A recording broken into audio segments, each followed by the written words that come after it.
Good afternoon and welcome to everybody that's joined us here at the INTRA workshop or the webinar. We're going to be talking about how to set up a training business with specifically focus on QCTO and SAQA and SETA and NQF and all of those sorts of things within a commercial context. My name is Ken Annandale, and Penny and I started INTRA about 14 years ago with the primary objective of assisting people to run their own businesses or their own departments. That comes from having worked in the health and safety training field for about 20 years prior to that. That immediately tells you how old I am. And I worked in training and I realized that the training business is a great business to be in. It really, really is. And for those of you that are going to focus on it as a business, there's really good money to be made in the training business, but you have to do it right. And for 7 years, I ran the business literally on my own. I had staff members and I had about 20 people on the team, but admin, finance, legal, marketing, advertising, and all of those sorts of things I had to do. And then in the daytime, I'd be running courses. And in the evenings, I would be prepping for the next day and or doing the marketing. Over the weekends, I would be doing marketing. And we didn't have any digital devices at all. If you remember, we had phones that were on the wall. Take it off the wall and or off the desk, and you could answer the phone like that. No digital devices, and it was exhausting. And I remember that. And I remember the runabout, trying to find out who, where, when, why, how, and all of those sorts of things.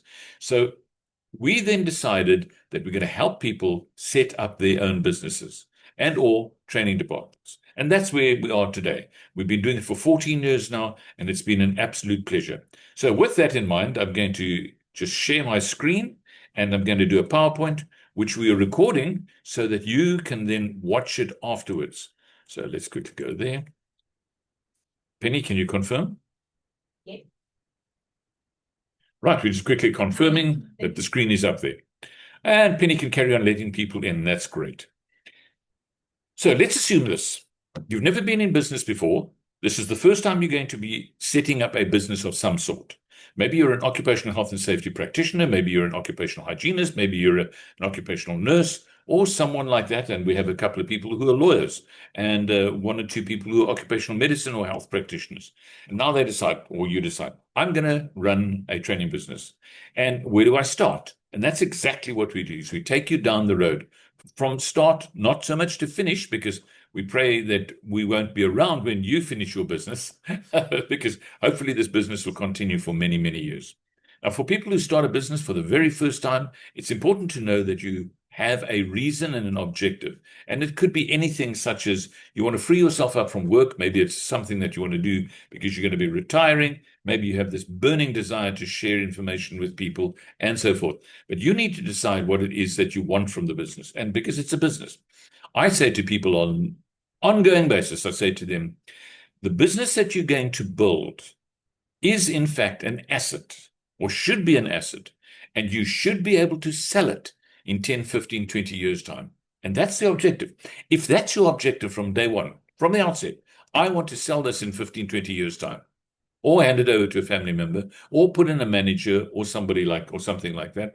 That's the motive. That's the reason. And then, of course, we want to make sure that people are healthy and safe, and they go home to their families in the evenings. Now, that to me is a big motive, and for me, it really isn't an emotional thing, but it is important. Okay, so having said that, I'm going to get straight into the presentation. I'm going to be talking to you as if you were a brand new person. However, I also know that we probably have a number of people over here who are already health and safety consultants and running a consultancy, and that consultancy has been generating income, and you see an opportunity in the marketplace to actually enter the marketplace and provide training to your clients. So you do audits and you do consultancy in the daytime, and then the client says to you, can you do training for me? Or who can do the training? And you see the opportunity. And that's exactly what we're saying. So seize the opportunity. Seize the opportunity, and we'll help you with that. Okay, so let me get straight into it. I'd like to ask every single person there just to grab their phones. No. Grab your phone. Don't look at the screen. And grab your phone and take a photograph of my phone number. 082 499 6911. And I know that you're sitting over there looking at the screen. I want you to have my number. And the reason, there's a very, very good reason. We have a couple of WhatsApp groups that we'd like to invite you to because the information is flowing. in terms of the changes to both the legislation as well as to the QCTO and so forth. So add that number to your phone, and then please send me a WhatsApp message. And the WhatsApp message just be your name. That's it. So now we have the connection. Of course, WhatsApp is a wonderful, wonderful medium, but I'd like to speak to you as well. And please don't hesitate to WhatsApp me, as long as you don't WhatsApp me during church or during rugby. That's any other time you can WhatsApp me, and I'll see if I can answer the questions for you immediately. If not, we'll get to the stage where we can answer them person to person. Now, very important, and I hope this is something that every single person here today does, that you tell your client, I am not a lawyer. Unless you are. If you are a lawyer, tell them you're a lawyer. But if you tell them, I'm not a lawyer, we will help you find somebody who can provide you with legal advice. I'm an educator. I'm an advisor. I'm a consultant, but I'm not a lawyer. So I cannot give you legal advice. I'll give you some ideas and concepts, and I'll talk more about that. And when you watch the video that we recorded with Sayash on Wednesday last week, that I speak about this a lot. And that is something that you need to do as a disclaimer. Once again, for those that have just joined, I see that a number of people have, the Norns have joined. Welcome. Nice to have you with us. Take a photograph of the screen, 082 499 6911, 082 499 6911, so that we can communicate with you. If the communication is too much, just unsubscribe me. That's fine. It's not a problem at all. So, Bushle, thank you very much. I see that you did. Got a couple of other people here that have joined us. Thank you. Graciously received. All right, let's get straight into it. On the screen, you'll see a document called the prospectus. And when you inquired via the website, you would probably have received an automated email. And in the email, there's a link, and the link will take you to the prospectus. Now, what the prospectus is pretty much everything I'm going to be talking to you here today about, but also more. Terms and conditions and features and benefits and things like that. An important document. And I say to every single person, because this is a business deal, I'd like to invite you to print it and then go through it with a highlighter and make sure that you understand it. It's a bit of a legal document. Obviously, there's agreement involved. But if you have an accountant or you have an attorney, give it to them. Ask them to comment on it as well. We'd love you to do that. And we believe strongly in due diligence. Now, a little bit about the organization. I told you we've been around for the last 14 years, but I've been in the training world for many, many, many, many years. I started my health and safety career at NOSA, then did training, and have then run my own training company since then. Our team comprises of a number of, interestingly enough, mainly ladies, and we have various roles. So at the top there, you will see Penny, who you met earlier on. That's Natalie on the right-hand side top corner. She's our CRM manager. Then our development team, Mariska, Deline, and Monique. And at the bottom, all the guys, our accountant, our IT, our e-learning specialist, and our IT guy. Now, as a result of all the activity that we've been going through, we have over 300 licensees in Africa from Cape Town to Cairo, and you can talk to them, meet them, chat with them if you happen to be in the same geographic area. And it's a wonderful, wonderful networking opportunity. We're talking about that. Now, let's have a look at the business opportunity itself. There is, in South Africa, about 17 million currently employed South Africans. 17 million. That's the size of the health and safety market, because every single one of those people are covered by some or other legislation, whether it's the Mines Health and Safety Act, which is a fraction of the 17 million, or the Occupational Health and Safety Act. It is millions upon millions upon millions of people that require training by law in South Africa. So we know in South Africa, there's a lot of laws that employers must comply with. So here's a question. There are 8 laws on that screen. How many of those, you can just count them up, how many of those have you read? Go down to the chat box and just drop the number in there. 1, 2, 3, 4, 5, 6, 7, 8. How many of them have you read? I'm not talking about studied, that you've been on a course. Great, we've got a couple of people that are starting to respond there.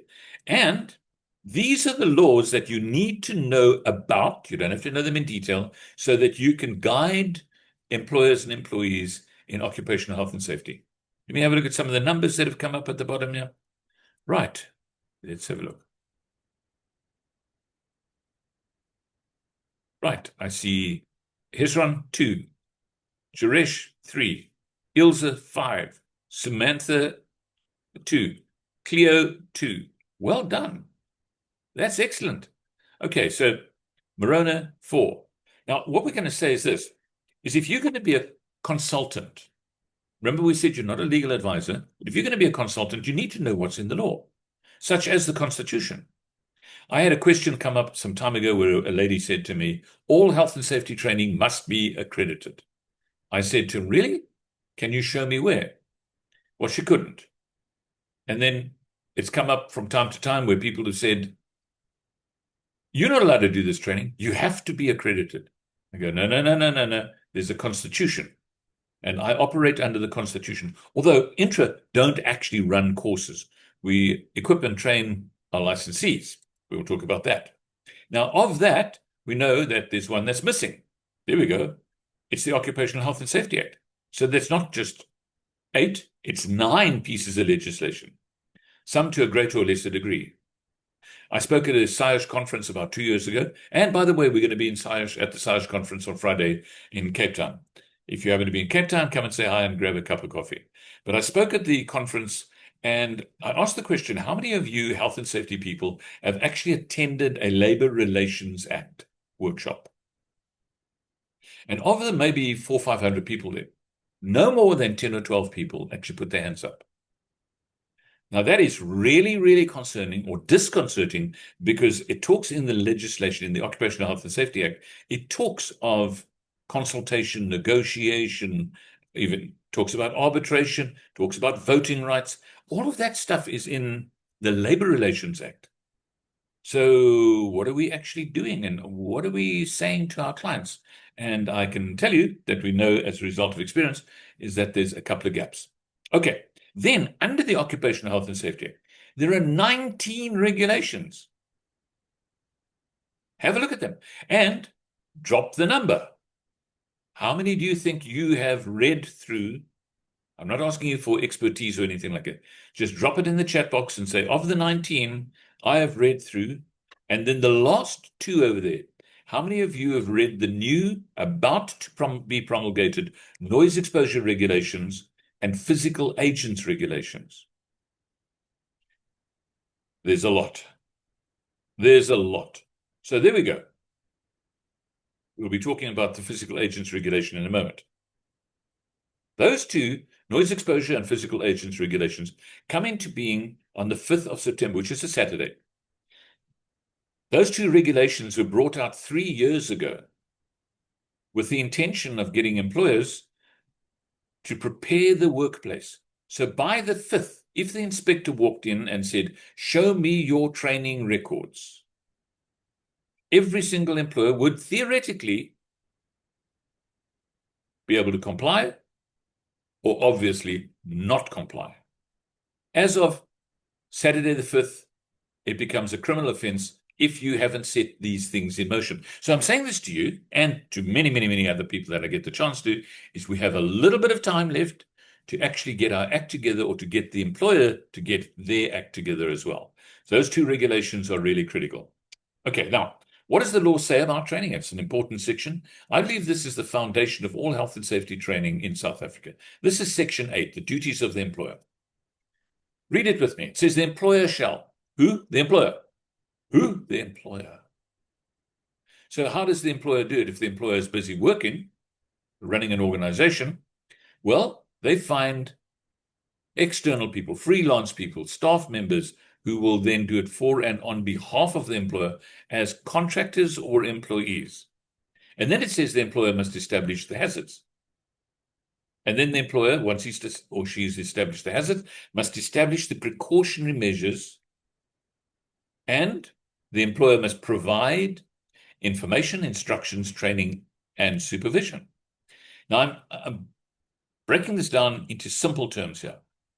If you go as a training provider to an organization and they have not established their hazards, if they haven't done a HIRA or an ERA, and there's 2 eras. There's ergonomic risk assessment and an exposure risk assessment. If that hasn't been done, already there's an opportunity for you to help them. Then once they've established what the hazards are, it says that the employer must establish the precautionary measures. Call them safe work procedures, job specs, or whatever you want to call them, is different terms for it. There's another business opportunity for you. Once the precautionary measures have been established, then the employer shall provide suitable information, instructions, and training to the employees.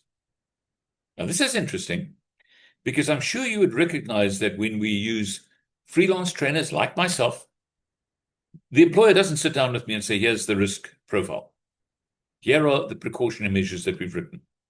I need you to take this information, build it into the information, instruction, and training sessions.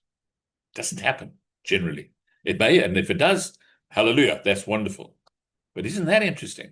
It's like a gap. We go, we need health and safety rep trained. So what do? We look around on the internet, and we find somebody that's close by and they can come and do a health and safety training. Do you know that training from the outset is probably illegal? Or maybe not illegal, it's inappropriate. It's not following the law. Now, will we ever be prosecuted? I don't know. But it is something that I wouldn't like to see possibly happening. Okay, then the question comes up, what is information? What's the difference between information and instructions and training? Is there a difference? And by the way, at this stage, which of those must be accredited? Do you need to have your information session accredited? And you can answer that one. And then the fourth point over there, it says that the employer shall provide supervision. Now, slightly further on, it says there that the supervisor must be trained as well. It's a separate clause, separate section, where the supervisor must be trained. And again, I'm encouraging people, I'm saying, train the supervisor. So much time and money is spent on health and safety reps. Train the committee, train the health and safety reps. And how much time and money is spent on supervisors? And yet it's clear in the law. Okay, and then of course everybody knows section 13. And it says the employer shall cause every employee, which employees, all the employees, every employee to be made conversant. That's interesting. Ndifunda isiXhosa. In other words, I'm learning to speak isiXhosa. I'm not conversant in it. I am conversant in Afrikaans. Ek kan Afrikaans praat. Behoort om 'n redelike gesprek te wees as ek Afrikaans praat, but I can't speak fluently in isiXhosa. So that's conversancy. If a person attends a session like this, they walk out, their colleague at work says, where were you and what were you doing? They said, no, we were in an information session. What was it about? Well, I can tell you a little bit about it. I can have a conversation about what? About the hazards and about the precautions. Okay, so that to me is the foundation of occupational health and safety when it comes to training in South Africa, and we will build on it. So if you think of the types of dangers, hazards, and risks, all three words are defined. Dangers, hazards, and risks. If you go into a workplace and you do a INTRA, it's possible that you're going to find these dangers, hazards, and risks. And there's a lot more. My screen was a little bit small, so I didn't put them all on there. And then, once again, I want to ask you the question, as a professional, an occupational health and safety practitioner or trainer, how much time have you spent studying, and this is studying, not just reading, occupational hygiene? And could you call yourself qualified or competent?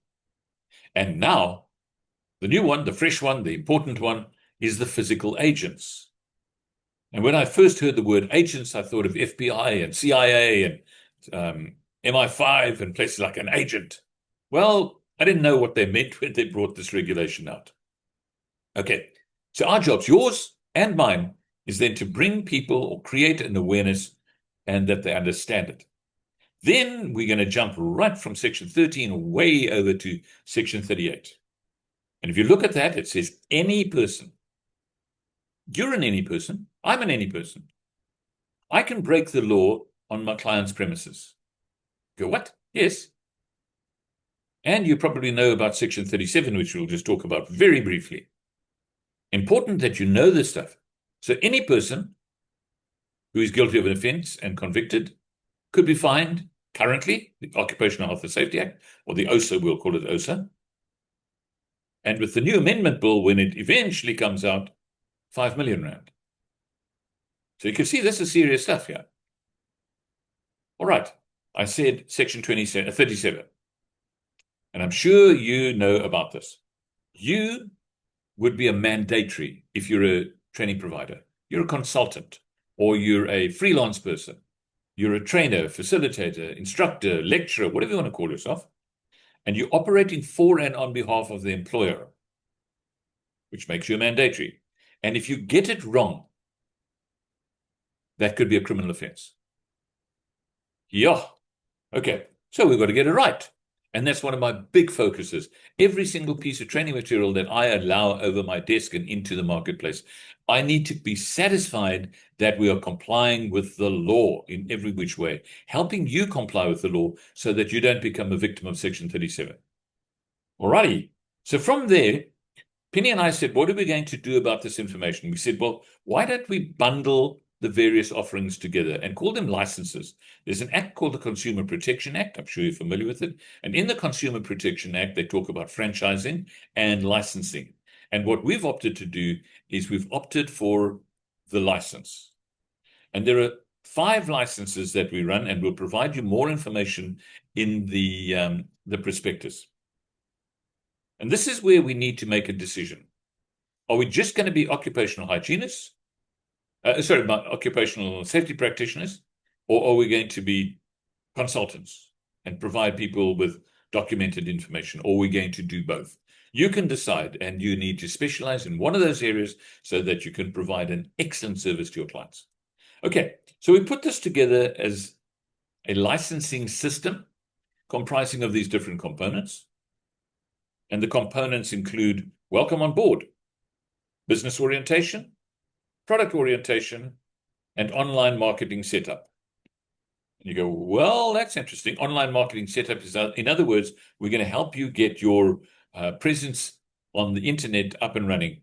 And Natalie does that. Then we take it one step further.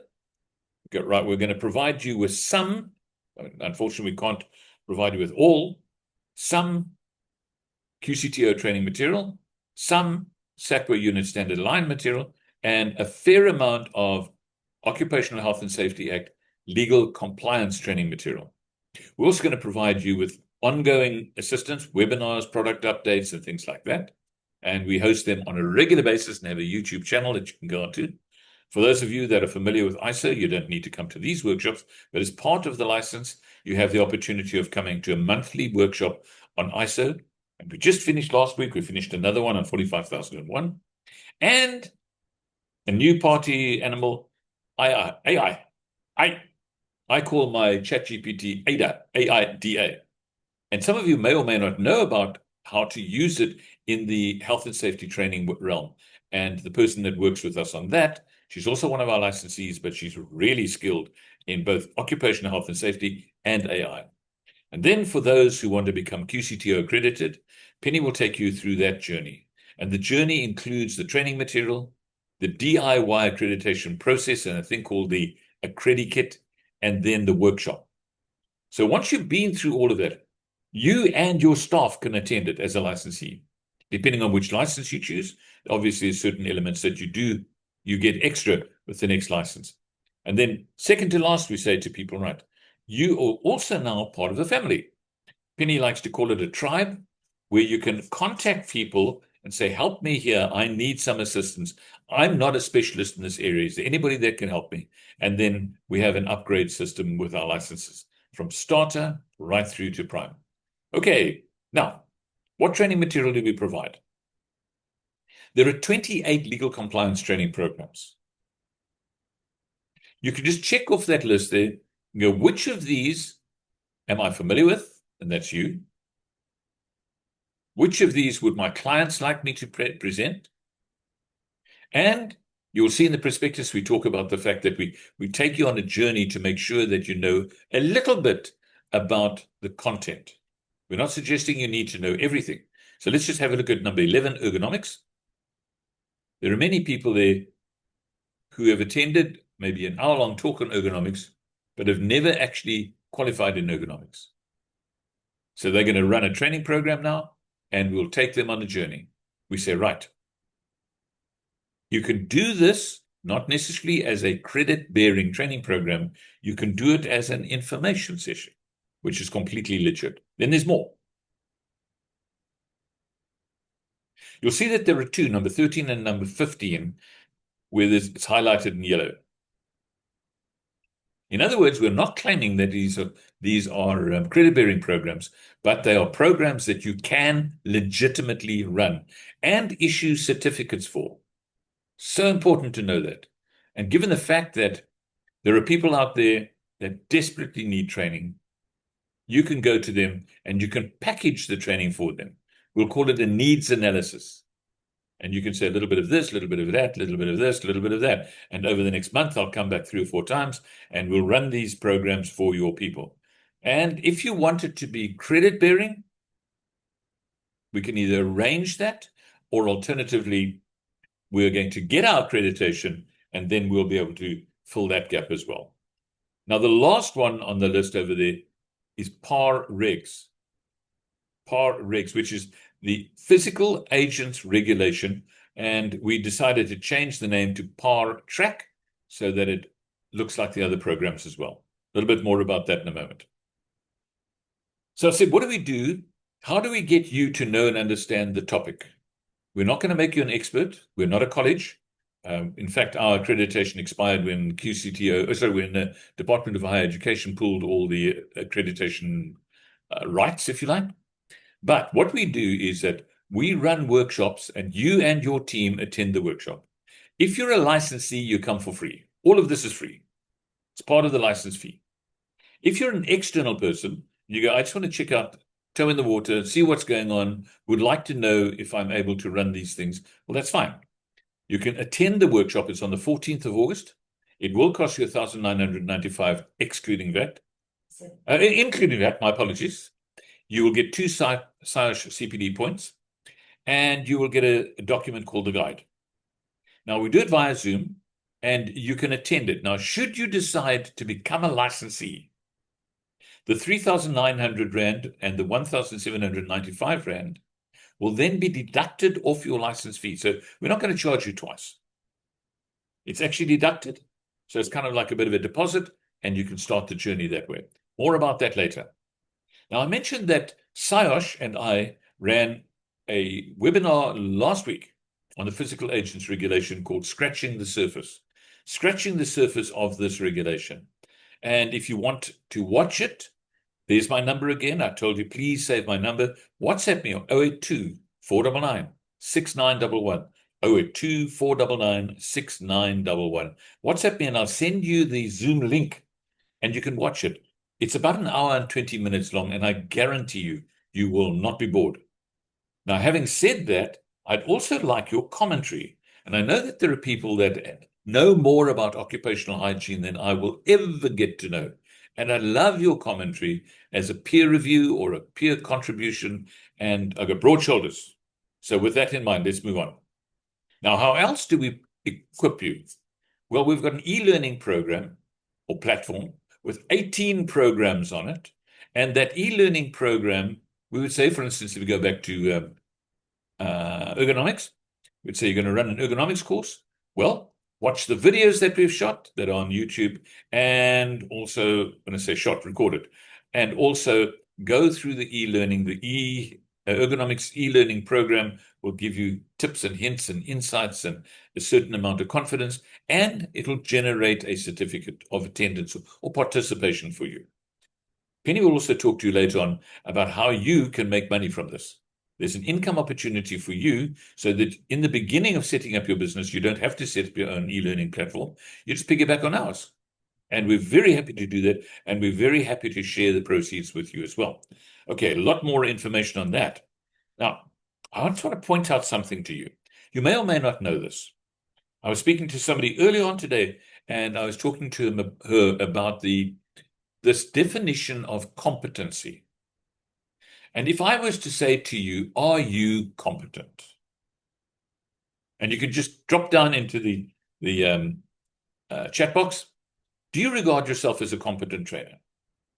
And give me a yes or no. And this is not to put you on the spot. Yes or no, are you competent? And then the question comes up, competent in terms of what? Are we talking about competent in terms of QCTO? Competent in terms of SETA? Competent in terms of the Occupational Health and Safety Act and the Department of Employment and Labor requirements? Are we competent in terms of the general standard definition of the word competency? Are we competent? And it is a word that you're going to hear more and more and more and more from the Department of Employment and Labor's inspectors. Okay, so where do we start the journey? We have a look at the regulations. We have a look at the Act. In the beginning of the regulations in the Act, you'll see Regulation 1 or Section 1, definitions. And if competency is listed there, I'm going to ask you to take it seriously. Read it and ask yourself, because this will give you a bit of a roadmap as to where to go from here. Ask yourself, am I competent? Well, there are a couple of words that you need to just be able to answer yes to. Am I knowledgeable? Have I been trained? Am I experienced? And where applicable, am I qualified? So you're going to find that the Department of Employment and Labor are now linking the word competency to qualification. And we ask the question, what is qualification? Is this a 2, 3, 4-day course that I went on? I've got a qualification. For one, I became an audiometrist early days of my life. It was Pentec, the Peninsula Technicon, which is now CPUT, and I attended an audiometry course. That meant I was qualified. That was then. This is now. I'm not qualified anymore, haven't a clue.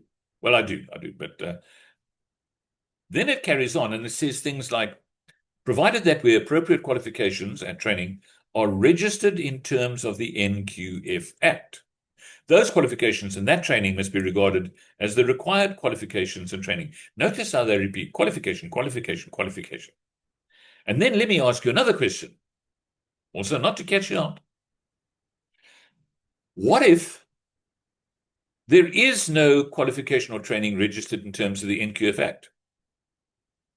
I'll give you a simple example. In 2019, the Department of Employment and Labor and the Ministry, they issued an ergonomics regulation. And 2019 was just before COVID. If I were to say to you, is there a unit standard that was developed by SAQA at the same time that goes hand in hand with the ergonomics regulation? Well, interestingly, there was a unit standard written for risk assessors, but not for employees. So if you're not a risk assessor or weren't a risk assessor at that stage, could you be competent? And these are important words that you as a training provider and business owner need to know. And then lastly, have you studied that regulation? And I'm using the word studied, not read it, because it says a competent person is familiar with the Act and the applicable regulations made under the Act. So now we're saying, ladies and gentlemen, you need to know what you're talking about. And the way you're going to do that is you're going to go through the process of studying the applicable regulations and or Act. There we go. Enough of that. Now, you also need to know and understand what this terminology is. And I'm sure you hear people saying it must be accredited. And I ask people now, what does that mean? What does that mean? Can a person be accredited? No. Can training material be accredited? No. Can a company be accredited? Yes. Only a PTY Limited or an NGO or NPO can be accredited. So if you want accreditation, you're going to need to have a company. Then what about the word agreed? Do you know that some training, and there's section 18 talks about it, has to be agreed upon? And the question is, agreed upon with whom? Well, agreed upon with the committee. Remember we spoke about the Labor Relations Act and the importance of negotiation and consultation? Well, that's where the agreement comes in. And then aligned, what does that mean? Well, there's alignment with a unit standard and also alignment with the Act. In other words, does it line up? And I'm going to say this, as much as we like and respect QCTO, some of their curriculum does not align with the Act. Then approved. What does that mean? Well, Department of Employment and Labour require that some training companies, in terms of some regulations, must be approved. Now, nobody in South Africa approves training material or approves individuals. You could find yourself with a professional body, and that would then allow you to get some sort of recognition there. And then certified. So it's important that we all know what these words mean. And if we were to be held up at night and said, life or death, what does it mean to be competent or compliant or registered or verified or licensed? So I want to quickly go to verified. That is a SIOSH thing. They're a professional body. But an individual who isn't a member of SIOSH cannot get CPD points from SIOSH and then use it at their professional body. Important that we know these things and that you're conversant and conversational, but we'll focus on the accreditation in a moment. Now, I mentioned something about Department of Higher Education. Higher Education controls SAQA. SAQA controls SETA and QCTO. Higher Education turned around and said, we're going to scrap all the unit standards, all 11,000 of them, which they did. Of course, Commerce and Industry raised their hands and said, you can't do that. So the Higher Education, Department of Higher Education, brought some of them back, some of the unit standards back. And they then said the unit standards would expire, all of them would expire by the 30th of June, 2026, this year. And 1 or 2 days just before that deadline, Higher Education went, oh, no, we're sorry, and they scrapped it for another 3 years. So I often say that QCTO is a little bit like a really nice 4x4 bucket that's stuck in the sand and the wheels are turning. But no, they're not going anywhere. They're just making lots of dust and lots of promises. Okay, but we'll explain all of this to you. Now, there has been a turnabout on the SETA forefront, where if you are accredited with QCTO, you could continue. You need to look at the expiry date. Penny is correcting me here. If you are accredited to the SETAs, you could look at your certificate or your letter at the expiry date, and if it only expires in the future, you may, with the Department of Higher Education's and Training's blessing, run the courses. We've got about 40 training programs that the unit standards are still current now. Okay, then of course we got the QCTO. And this comes a long way, 10, 15 years, that government's been talking about replacing the SETAs with the QCTO. We don't have unit standards, we've got curriculum. And the curriculum can be downloaded on that website. Grab your phone, take a photo, have a look, and see what is available. And it's important as well to note that there's two groupings that really are important to us. On the one hand, there's qualifications. On the other hand, there's skills programs. Qualifications are really longer courses. Skills programs are shorter courses. And if you look at the name QCTO, it's the Quality Council, got that, for trades and occupations. I have a colleague who doesn't know how to do it. I think he's got dyslexia or something. He keeps on talking about the QTCO. I go, no, it's not the QTCO. QT sounds quite nice. It's the QCTO, which doesn't matter, whatever you want to call it, just know where to go. And there are now dozens of QCTO curriculum that have been written. Our focus is not on trades or occupations. Interesting enough, our focus is on the SPs, the skills programs, the low credit programs, maybe up to about 5 or 6 credits. That's the focus of the occupational health and safety world. It makes it easier to run, easier to sell. When I say easier to run, the programs are somewhat shorter. Okay, so with that in mind, I'm going to ask Penny to come across and talk to you a little bit about getting your accreditation. So let's assume that you want to get accreditation and you're a prime licensee and you want to have a little bit of a hand-holding exercise, and you're going to call on Penny. Penny, over to you.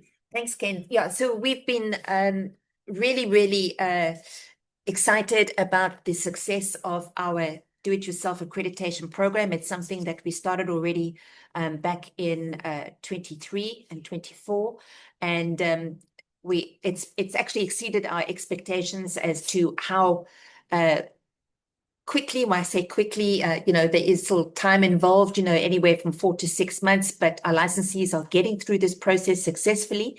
And we help you in a number of different ways. Number one is we provide a very thorough Accredited Google Drive, which has all of the checklist templates, QMS template, business plan template, audit checklists, etc., for your OHS audit. Everything is there within that, policies and procedures, etc. Maybe a bit of an overload, but more than enough for you to really familiarize yourself with the process. And then what we do monthly is I run a 2-hour workshop where we go through the main features of the application process so that you know exactly what you are going to be doing, how long it's going to take, and it's clearer to you as to how to prepare yourself and your team for each and every step. We also do have a kind of more project managed approach if you really prefer that and you prefer to have somebody holding your hand through each and every step. And we call that the Prime Plus. And if that's something that really appeals to you, please don't hesitate to let us know, and we'll come back to you with a quote on that one. And that's where we're a lot more hands-on in terms of helping you with customizing your QMS and preparing you for your site visit and hand-holding you through the whole application process. So very doable. And as I say, the training materials that we have, it's 100% in terms of quality delivery. We're getting lots of compliments from the verifiers. And the second part of our workshop, which we're actually introducing now in August, is where we take you through the process. Now I am accredited, now what? Because there is definitely a very particular process that you follow for the QCTO. So I'm not going to go into too much detail here because I know Ken still has a bunch of stuff that he wants to share with you. So let me hand back to Ken. So anyway, here's a couple of illustrations of the professionalism of the presentation that our licensees have. And we really do encourage all of our licensees to get their QCTO accreditation in place. And for those of our licensees that are focusing on first aid, of course, very important to get your DEL, Department of Employment and Labor, CI number as well. And we help you with that process as well. So take you from the beginning all the way through to the end. The first aid, a lot of licensees took advantage of the early publication, relatively early publication of these skills programs. They were published at the end of 2023. We developed our own training materials for these, and we have just completed a complete refurbishment and upgrade of those 3 skills programs as well this year, which also now includes the facilitator visuals. The key 5 that we feel are very helpful to all OHS training providers at the moment are all the 2 credit skills programs. And they include, these titles are slightly different to perhaps what you might have been used to in the past, but HIRA, legal liability, HAZREP, evacuation marshal, incident investigator. And these training materials give you a great opportunity because you can do an application of up to 5 skills programs at any one time. These give you an excellent opportunity to get that QCTO accreditation badge in place. And going forward, as the new skills programs are being developed, we are, our development team are developing those and having them peer reviewed. And I think the peer review is also extremely important. Because we're making sure that there are no errors and that everything is fully aligned with South African law. Our delivery includes facilitator guide, facilitator visuals, learner guide. We also have a generic learner orientation manual. We have full knowledge module and practical module workbook. We have your assessor guide, assessor and moderator guide. We also have a very important pack, including the FEASs, more than 3 FEASs, which is your final integrated summative assessment. Let's just call it your final test. if you like. Very, very important part of the QCTO training process. We also fill out the Forms 3, which is your lesson plan, and your Forms 4, which is where you're showing the QCTO how you answer each and every element of the QCTO curriculum in the training material. We call it the learning matrix. We fill those out for you. So you just have to add in your company name and details. So we're trying to assist you to make it as less of a challenge as possible, to make it as easy for you as possible. We also include a Q book, which Ken wrote just to explain the language of the QCTO and help you understand what is a KT, what is a KM, etc., etc. We also include the QCTO curriculum and QCTO explanatory documents. So it's a very, very full delivery. You can purchase these training materials individually from our website, or we have them integrated into our license programs, and that's really the big value offered there. For the Institute of Working at Heights, they have done their own interim certification process. They are a professional body, and they certify you with CPD points, etc. We do encourage our licensees to get that certification through Working at Heights while we're waiting for the QCTO to come up with publishing their Working at Heights programs, which is still going to be maybe some time from now. So this is a really, really excellent way for you to be able to do properly certified Working at Heights training in the meantime, and we do take you through that whole process. There are many skills programs that have been developed and are in the process of being developed, and these are some of those that have just been pre-approved at the moment, and we're waiting for them to be published on the QCTO website. And you can see this does include the very, very sort of sought after ergonomics. I know all the Department of Employment and Labour inspectors are out really hitting on ergonomics at the moment. And we do have some great solutions in just looking at our legal compliance ergonomics training, and our ergonomics e-learning is helping a lot of companies solve that big problem right now. And as they are published, then we are bringing those to our development team. And this is another new one that was just launched this week, Confined Space Worker, and I'm going to hand back to Ken at this point.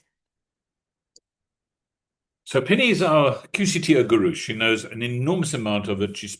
Of how it works, all the methodology and the ins and outs. Really, it'd be great if you and your team could attend the DIY workshop, get your heads around it, and it is a matter of equipping you. So with that in mind, there's more. So what else? I'm going to talk a little bit about the costs. And obviously, there is an investment involved here. If you happen to be a corporate or an enterprise, the license fee starts at about 150,000 or 149,500, and that's an upfront fee that's paid once off. And of course, the license fee is negotiated on the number of employees. We have a number of organizations like large manufacturing operations throughout Africa, or universities and places like that, where they've opted to use our training material within their organizations and or their faculties. Then this is the license that we believe is the most beneficial. It's called the Prime, named for that specific reason. It's 59,500 Rand, excluding VAT, and it has a monthly license fee of 1,500 Rand. So people ask, what's this license fee for? Well, right now, I've spent easily the past 3 weeks working on the PAR, the Physical Agents Regulation, making sure that it's correct, getting peer review on it, talking to legal advisors, talking to somebody with extensive experience from the Department of Employment and Labour kind of background, so that I spend the time doing that. You don't have to, so that you pick it up literally for 1,500 Rand, and you just get it. We'll notify you depending on the license that you've opted for. At Prime license, you will just receive it, which is excellent. Use it, don't use it. And it saves you a lot of time. Then there is the Prime Plus, which I said Penny would be able to have one of her team members actually walk through the process for and on your behalf. She can't do it for you. She will hold your hand. She will guide you. She will sit you down, do a Zoom meeting, and she will tell you, open the website, do this, submit this form, and things like that. Now, of course, there's a cost involved because some other individual would be involved. Then we've got a program which is, we call it the Q Pack, for those who already maybe have SETA accreditation. will say, I'm not interested in all the bells and whistles of all the other training material. I just want accreditation. And that is something that you can get as a Q pack. And Penny will provide a lot more information. There is a monthly license fee. And if you're a Q pack licensee, you'll see that the license drops down to 500 because there's not a lot of training material that you'll be receiving, but constantly we'll be developing new stuff as we go. There's the basic at 39,500. There's the starter at 19,500. There's also training material that you can acquire, as Penny mentioned. The legal compliance material is 2,995, and the QCTO material, if you should buy just single units, is 4,995. Now, all of that will give it to you in writing from our accounting system, and you just need to let us know. You need to either WhatsApp me. Yeah, in fact, why not WhatsApp me? You send me a WhatsApp and say, quote for, and you can decide which license looks good. It's a non-obligatory quote, but at least it gives you an idea of what you're going to be investing in your business. So you can either do your budgeting and or see whether your grandfather left you enough money in his will when he parted. Okay, so having said that, let's move on.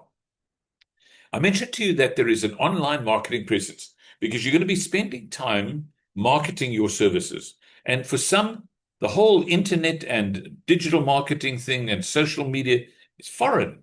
It's like, what? Why? How? How does this thing work? And I ask questions all the time. Fortunately, Natalie, my daughter, has a degree from UCT. She worked for a couple of large ad agencies in social media marketing, and she then assists our licensees, our prime licensees, and she walks you through the process of setting up your online marketing presence. It's a couple of hours. She doesn't develop websites. You have to get somebody to do it. But at least she can tell you what you should be looking for when you're getting a web developer to do it for you.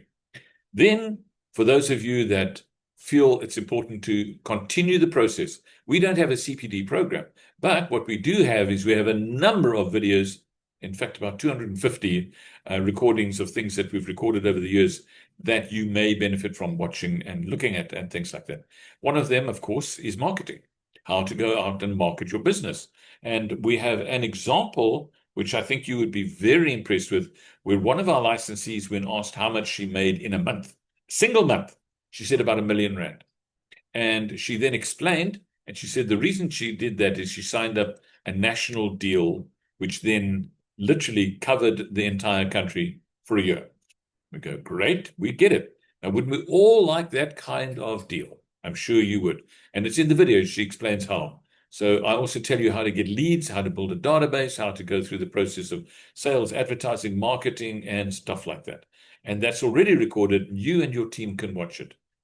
I mentioned to you that Cape Town to Cairo. So it literally is a matter of our network stretches that far. And if for some reason you're not able to do the training, let me just use a simple example. Let's say you want to run a Working at Heights course and you happen to be in Witbank and you can't do it because you don't have the necessary competency. You're not accredited.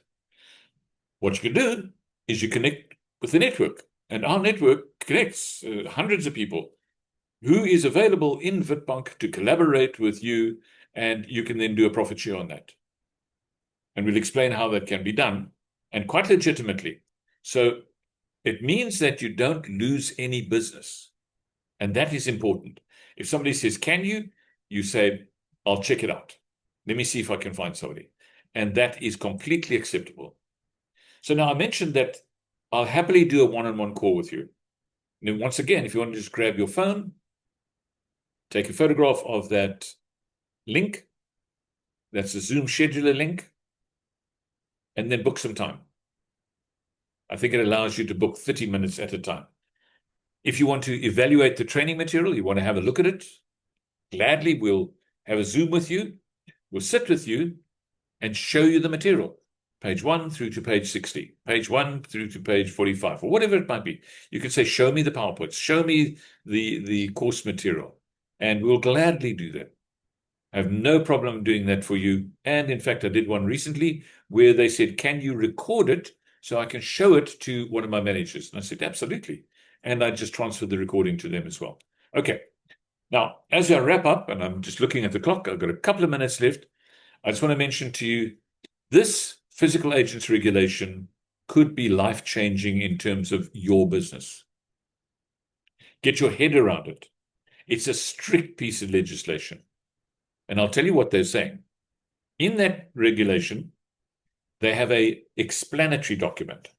So the actual government gazette comes out in two parts, all in the same document. There's the regulation, and then secondly, there's the explanatory document. And the explanatory document says the following. And remember, I'm not a lawyer, and so don't quote me, but it says this, and these are my words. It says every single health and safety representative and every single health and safety committee member must attend a PAR workshop or training. So we said 17 million employees in South Africa. How many health and safety representatives are there? How many of them will need to attend this workshop? And how many of them can you do? Every single health and safety. And the reason is, the rationale is, it says that the committee must be able to negotiate and consult with and advise and make recommendations to the employer. But how's that going to happen if the committee have no clue as to what these physical agents are? And they include things like vibration, radiation, illumination. It includes aspects of ventilation. There's 6 different agents. How much do we know about it? And for one, we might know it's there, but temperature, thermal conditions, how do we measure them? And then, of course, I mentioned this whole thing about competency. Now, clearly in this regulation, the Department of Employment and Labor are saying, if you do not have a degree, you are not competent. Wow. Now, my words, not theirs, so you check it out with them. If they're not a member of SIO, not SIOSH, SIO, not competent. So who's going to do the risk assessment? And they call it an exposure risk assessment, an ERA, not to be confused by the ergonomics risk assessment, which is also ERA. Do you see the opportunity? Now, what we should have done 3 years ago is, when this regulation came out, we should have sent our young and able to university to get the 4-year degree, because they would then have an opportunity of note. I happened to stumble over a website where it spoke about salaries of occupational hygienists in South Africa, starting salaries of 400,000 Rand a year. That's not too bad. I think you could live on that. You're a graduate. Instead of wasting your time and your money and your parents' time and money doing a useless degree like some of these degrees that are out there, if you did something like this, occupational hygiene, you could start a practice. You could work in an agency. You could work in an AIA. Gosh. All right, having said that, this is something that I'm going to suggest that you go and attend, or come and attend, join us, and you can do the booking online. It's on our website. I'll send you more information on that. Okay. Lastly, where to from here? As I look at the clock, I can see it is on the hour, I believe. I'm going to send you a document, if you want, called the roadmap. And the roadmap is literally Soweto. And that's not a place on the roadmap. It is so where to. Where do I go? Step 1, step 2, step 3, step 4. And that's in the roadmap. I'm going to suggest that you actually take it and read it, highlight it, print it, share it. And it's a bit of a basic business plan as to how to set up your health and safety training business. So, ladies and gentlemen, as we wrap up, if you want a quote on any of those licenses, please just WhatsApp me. You've got my number. And Penny will prepare the quote and get it off to you today or tomorrow. But I'd like to ask you to do one last thing. I'd like to invite you to the PAR, Physical Agents Regulation, community, WhatsApp community. Because we're forever sharing things. I just shared something else today. I extracted all of the requirements out of the PAR regulation, where it says training must take place, when the training must take place, who must do the training, where it must take place. Very, very interesting. It's all in that regulation. And I spent hours just extracting it and drawing it up and putting it into a spreadsheet. If you send me your number, I can put you onto the group, or I at least can send you an invitation to the WhatsApp group, and you receive this information. And then you can chat to other people like yourself, like-minded people. What about this? What about that? How about us getting together for a coffee and just talking about strategizing around whether it's occupational health and safety training and things of that nature? Well, I see there are a number of people who sent me more messages, and thank you. I appreciate that. I see Shireen saying she's an occupational nursing practitioner. Great. Absolutely. She says, send me a quote. Thank you, Shireen. Penny will be on to this as quickly as possible. Bushle, I see you there. Ndiabulela Gakulu. That's great. And Johan, Daze, dankie meneer. So if I've got your number, then what I can do is I can communicate with you. And remember, this is an opt-in, opt-out. If you don't want it, if it's a bit too busy, if it's too noisy, too loud, that's fine. I have somebody yesterday saying, please take me off the group, but don't lose me, don't forget me. Can you send me this stuff independently? Because apparently it keeps them awake at night when the phone goes bleep. And with that, I'm going to ask Penny to come across. She's going to say hi and goodbye, and she'll do a quick wrap-up for you. It's been an absolute privilege. I'm sorry that I rushed through it like this. There's a lot more I can share with you, and I look forward to working with you and assisting you. Okay, so from Ken and Natalie to everybody out there, thank you and goodbye. And over to Penny. Thanks so much, Ken. Guys, if you don't mind, if you can rather WhatsApp us with your request to be included in the groups or for your request for quotes, etc. Sometimes we just don't get to everybody in the chat box. So if you don't mind to use that methodology, it will be so helpful for us, and it just means we can get back to you quicker. But we'll certainly do our best to make sure that any of you that have left a message there will contact you back as soon as possible. I think we're going to move to Q&A now and just open up the mic. But just want to thank everybody for taking the time to get some more information.